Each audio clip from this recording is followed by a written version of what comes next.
cái túi đũa túng rồi, con muỗng hơn đó. Ở đâu túi được túng đâu. Bỏ đâu. Nó mua quà để nó bỏ nữa.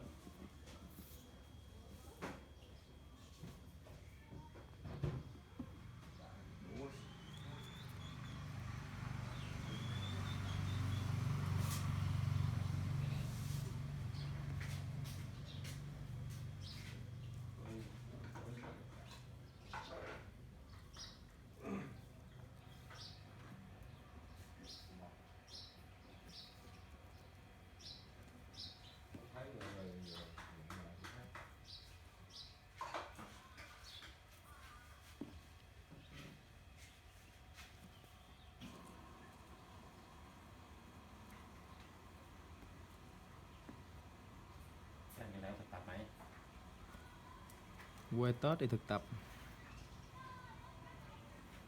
tháng 2 không biết đang dịch mà biết cái thực tập không?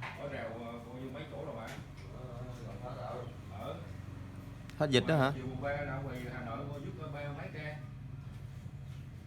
Gỡ ra là sao ba? Phong tỏa rồi. Cách ly coi như phong tỏa rồi, cách ly trong khi nó coi như là của khu phố này, khu phố kia là ché độ coi như chậm đứng là không cho quay lại á. Ra ngoài đường ché luôn á. Bây giờ coi như nó gỡ rồi, gỡ rào rồi, bây giờ cho coi như đi lại. Cho đi hả? Thành phố Hồ Chí Minh á, nhưng mà từ Bắc ra là chiều mùng 3 là giúp 3 mấy ca. Riêng Hải Dương hay gì là 20 mấy ca. Còn chỗ nào nữa? Bé nói 36 ca.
Của con Việt Kiệt ở đấy nó mua một mía ra mà mua mía hả?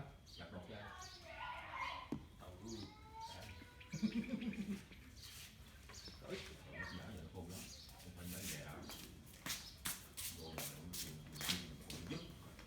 Giúp từ anh dép đâu.